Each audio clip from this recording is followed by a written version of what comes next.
हाँ भाई बुड्ढो, क्या हाल है? देखो जी, आपके लिए अलग से सेलेक्ट कर करके लेकर आए हुए हैं। बड़े ध्यान से समझ लेना, मोस्ट रिपीटेड क्वेश्चंस और मोस्ट रिपीटेड टॉपिक्स हैं। क्वेश्चंस हालांकि मैं जो चैप्टर कराऊंगा तुम्हें, यानी कि आगे जो अपनी सीरीज़ वगैरह चलेगी उसके अंदर करा दूंगा पूरी, बट ये मोस्ट रिपीटेड टॉपिक्स आ रखे हैं। बिलीव मी, अगर ये करके जाते हो आप, तो आप मिनिमम अगर आप 30 पे ऊपर स्टैंड कर रहे हो ना, 30 मार्क्स आ रहे हैं, 20 मार्क्स आ रहे हैं आपके जस्ट 70 में से, अगर आपने इसको दिल से, बिल्कुल दिलो जान लगा के फॉलो कर लिया ना, मेरे कहने से 50 प्लस बड़े प्यार से कूद जाओगे। बड़े प्यार से कहने का मतलब क्या होता है ना, एक सिस्टमेटिक वे से अपन को प्रिपरेशन करनी होती है। अब टाइम देखो कम है अपने पास में, तो अपन को ना पढ़ना ज़्यादा है और रिपीटेटिवली चीज़ें करनी है। अब आप 10 बुक नहीं पढ़ सकते इस टाइम पे, आ रही है बात समझ में? तो अभी हमें क्या करना है, लिमिटेड चीज़ों को बार बार बार बार पढ़ना है। तो कई बच्चे इसमें से ऐसे होंगे जिनको जो बिल्कुल ही डायरेक्शन लेस है, उन्हें अभी ये पता ही नहीं है अभी हमें करना क्या और क्या नहीं करना। तो ये उन चीज़ों के लिए आपको नहीं पता ना, तो आप स्टार्ट कहाँ से कर सकते हो, ये वो वाली चीज़ें। ठीक है, समझते चलना। समझना तो खैर क्या ही है, नोट करते चलना। बाकी डिस्क्रिप्शन के अंदर जाके टेलीग्राम चैनल का लिंक होगा, उसके ऊपर मैं पूरी पीडीएफ डाल दूँगा। इसके बाद वहाँ से अगर देखना चाहो, डाउनलोड करना चाहो तो वहाँ से देख भी लेना। आगे बात समझ में? चलो देख भाई, चैप्टर 1 के अंदर तू गॉस लॉ बड़े अच्छे से करके जाएगा। गॉस लॉ के अंदर जितनी तेरी एप्लीकेशन होती है, लीनियर चार्ज की, चार्ज शीट वाली और चार्ज स्फीयर वाली, तीनों में से मतलब तीनों हॉट टॉपिक्स हैं, कुछ भी पूछ सकता है कभी भी। और तीसरी वाली का ना ग्राफ भी इंपॉर्टेंट है। ठीक है, inside, at the surface, out the surface, याद रखना। और तीनों में से कोई भी पूछ लेगा डेरिवेशन, इनकी डेरिवेशन, इनका जो है डेरिवेशन इंपॉर्टेंट है तीनों की। तो डेरिवेशन देख जाना इनकी अच्छे से। आई बात समझ में? अगर दूसरे आगे चलते हैं तो electric field due to a dipole, dipole के अंदर एक्सियल और इक्वेटोरियल दोनों देख जाना। इक्वेटोरियल एक्सियल दोनों में से कभी पूछ सकते हैं, हो सकता है एक सेट में एक्सियल पूछ ले तो दूसरे के अंदर इक्वेटोरियल पूछ लेता है। एक्सटर्नल इलेक्ट्रिक फील्ड के अंदर डाइपोल, ठीक है, जिससे टॉर्क बनता है आपका पीई साइन थीटा। टॉर्क वाली डेरिवेशन अगर कहीं पूछी जाए तो फ्लक्स, फ्लक्स की प्रॉपर्टीज, इसके ऊपर क्वेश्चन बनते हैं आपके न्यूमेरिकल्स आने के। जो फ्लक्स वाला टॉपिक होता है, एक तो इसके ऊपर जो आपके डाइपोल है एक्सटर्नल फील्ड, इसके ऊपर कंसेप्चुअल क्वेश्चन बन सकता है।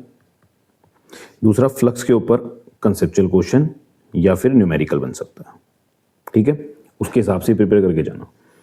देखो जी, दूसरा चैप्टर अगर आप आगे चलते हो तो capacitance of parallel plate capacitor, equipotential surface की प्रॉपर्टी, जिसके अंदर से कॉन्सेप्चुअल क्वेश्चन बनता है वही as usual. Energy stored in a capacitor, इसकी डेरिवेशन। और पोटेंशियल एनर्जी ऑफ चार्जेस, इसके ऊपर न्यूमेरिकल। ये पूछे जाते हैं, लास्ट ईयर्स का कुछ यही ट्रेंड रहा है, तो ये अच्छे से एक बार गो थ्रू कर लेना। तीसरे चैप्टर के अंदर करंट इलेक्ट्रिसिटी में पढ़ोगे तो किरचॉफ्स लॉ, केसीएल और केवीएल। एक तो दोनों के जो एक एक मार्क्स के अंदर क्वेश्चन पूछा जा सकता है। फेमस क्वेश्चन ये है कि केसीएल किसके ऊपर बेस्ड होता है और केवीएल किसके ऊपर बेस्ड होता है। केसीएल बेस्ड होता है आपका कंजर्वेशन ऑफ चार्ज के ऊपर, और केवीएल आपका बेस्ड होता है एनर्जी के ऊपर। ये याद रखना पहले तो। और न्यूमेरिकल्स वगैरह तो आपको पता होंगे, लूप वाले क्वेश्चन वगैरह जितने भी होते हैं वो सिखाए हुए भी हैं क्लास के अंदर भी, बाकी बच्चों को भी बताए हुए हैं। और आगे प्रैक्टिस करेंगे तो उसके अंदर अपना कवर हो ही जाएगा। ठीक है, जो क्वेश्चन की सीरीज चलेगी। WSD व्हीटस्टोन ब्रिज कर लेना, इसके अंदर बैलेंस कंडीशन और conceptual question, dead beat, galvanometer, ये सारी चीज़ें क्या होती हैं। ओ सॉरी, ये तो गैल्वेनोमीटर का होता है ना।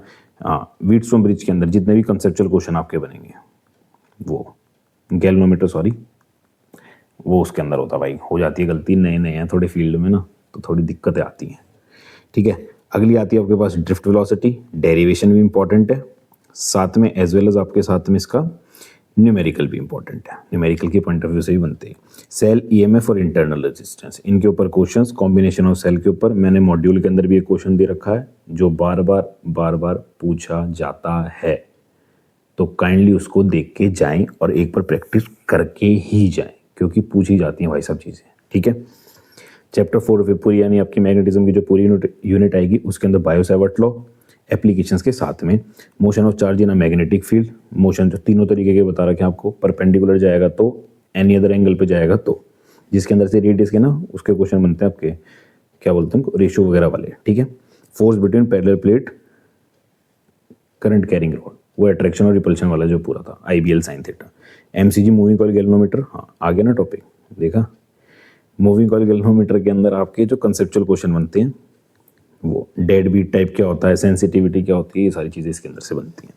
प्रॉपर्टीज़ ऑफ डाया, पैरा, फेरो और इनके ग्राफ्स, ग्राफ्स भी इंपॉर्टेंट होते हैं, तो काइंडली ग्राफ्स को भी अच्छे से देख कर जाएं। चैप्टर 6 में लेंस लॉ आ जाएगा आपका, self inductance of solenoid, mutual inductance of coaxial solenoids, ये दोनों डेरिवेशन हो गई। Energy stored in an inductor, इसकी derivation as well as numerical. और आपका एसी जनरेटर, डायनेमो कह लो, एसी जनरेटर कह लो, एक ही चीज़ होती है।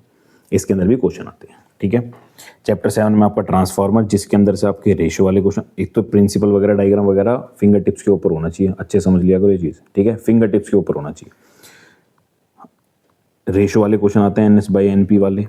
दूसरा इसके अंदर से आएंगे जो आपके लॉस होते हैं ट्रांसफार्मर के अंदर, लॉसेस के ऊपर क्वेश्चन आता है। और दूसरा आता है आपका स्टेप अप और स्टेप डाउन ट्रांसफार्मर के अंदर। ये 3 हॉट टॉपिक्स होते हैं ट्रांसफार्मर के अंदर से भी जो पूछे जाते हैं अक्सर, ठीक है। LCR सर्किट आपका पूछा जाता है, रेजोनेंस LCR, जो इंडक्टिव कैपेसिटी वाले वो थे ना, लैग, लीड, वो सारे जितने भी होते हैं आपके। Peak value of RMS value, average power in AC circuit, इन दोनों की डेरिवेशन पूछी जाती है। 8 चैप्टर में चलोगे तो यही 2 करके चले जाओगे तो भी मोर देन सफिशिएंट है EM वेव्स के लिए। तो यूजेस ऑफ EM वेव्स पूछ जाएंगे जितनों के भी लिखवाए हुए। डॉल्फिन्स, एनिमल्स का एग्जाम्पल पूछ लेगा, बैट्स को कौन सी फ्रीक्वेंसी के अंदर सुनाई देता है, कौन सी रेंज के अंदर सुनाई देता है, या आपसे पूछवा देगा, कैसे भी आ सकता है question. Wavelength of frequency EM waves की कितनी क्या होती है, ये दोनों चीज़ें कर जाओगे मोर देन सफिशिएंट है, इससे ज़्यादा बाहर नहीं आता। ऑप्टिकल इंस्ट्रूमेंट, रे ऑप्टिक्स के अंदर ऑप्टिकल इंस्ट्रूमेंट्स, माइक्रोस्कोप हो दोनों, या फिर दोनों ही टेलीस्कोप हो, दोनों करके चले जाना। डायग्राम बहुत इंपॉर्टेंट होता है और मैंने पढ़ाते वक्त भी बताया था और दोबारा रिपीट कर रहा हूँ, डायग्राम को प्रिसाइजली देखना पड़े, थोड़ी सी भी गलती एग्जामिनर पूरे मार्क्स काट लेगा, ठीक है। ये अगला आता है आपका रिफ्रैक्शन, मोस्ट इंपॉर्टेंट, ये मोस्ट इंपॉर्टेंट होता है आपका। Refractive index of prism, prism के ऊपर जितने भी न्यूमेरिकल्स कराए थे, या फिर आएगा डेरिवेशन पूरी डिराइव करने को आएगी तो वो प्रूफ करके आना। TIR, इसके ऊपर आपके एप्लीकेशन, ठीक है, एप्लीकेशंस के अंदर से क्वेश्चन बनते हैं जिसमें कि ऑप्टिकल फाइबर आपका थोड़ा ज़्यादा इंपॉर्टेंट रहता है, एक बार उसको ज़रा उतार जाना।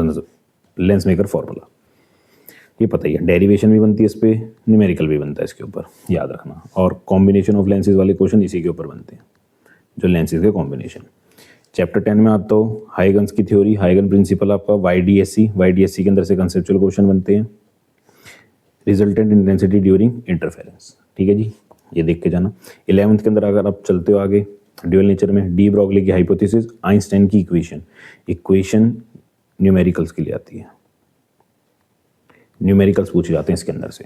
बेसिक टर्म्स हो गया आपकी, अब मतलब पता होना चाहिए क्या क्या होती है, थ्रेशोल्ड फ्रीक्वेंसी क्या होती है, स्टॉपिंग पोटेंशियल क्या होता है, और आपका वर्क फंक्शन क्या होता है, ये सारी चीज़ें आपको पता होनी चाहिए। ग्राफ्स देख जाना, ग्राफ हर जगह इंपॉर्टेंट है, मैंने बताए हुए हैं, जो ये वाले ग्राफ हैं आपके, और जो एक ये वाला ग्राफ है, ये बता रखे ना इंटेंसिटी के साथ के जितने भी रिलेशन होते हैं, एक बार फ्रीक्वेंसी को चेंज करना पड़ता है, एक बार इंटेंसिटी को चेंज करना पड़ता है, वो वाले ग्राफ हर जगह इंपॉर्टेंट है, इसके अंदर से यही पूछा जाता है अक्सर, ठीक है।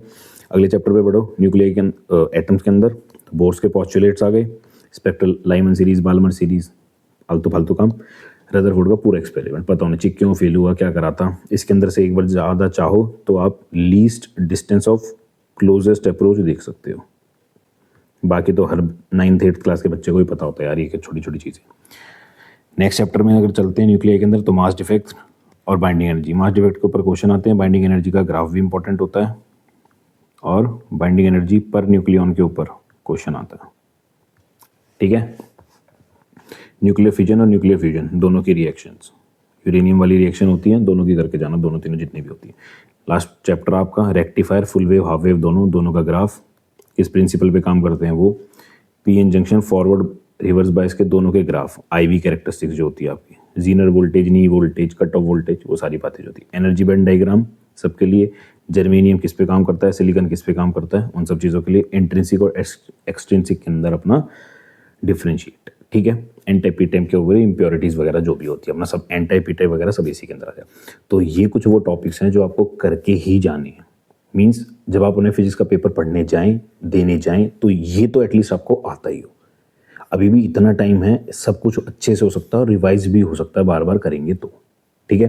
टाइम मत वेस्ट करो, दिन के 2-2 3 टॉपिक भी करोगे, एक रिदम सेट होएगा, करने लगोगे, अपने आप हो जाएगा। अपने आप पे यकीन रखो, अब भी कर सकते हो, अब भी कर सकते हो आप लोग। आगे बात समझ में, करते रहो, होता जाएगा अपने आप। बैठे बैठे सोचते रहोगे, कोई भी रिजल्ट नहीं मिलेगा। और ये करके ही जाने हैं किसी भी हालत के अंदर, किसी भी हालत के अंदर। एग्जाम चाहे टफ बने, चाहे आसान बने, चाहे मीडियोकर बने, कैसा ही बनेगा, इनके अंदर से ही घूम फिर के पेपर बनता है। ये कुछ वो सिलेक्टेड पास्ट ईयर के ट्रेंड्स के हिसाब से क्वेश्चन सेलेक्ट करे गए हैं, इनके ऊपर ही बनेगा आपका पेपर। आगे बात समझ में? तो अच्छे से पढ़ो, अच्छे से करते रहो। बाकी अगली वीडियो में मिलते हैं भाई साहब, बड़ा टफ होता है वीडियो बनाना।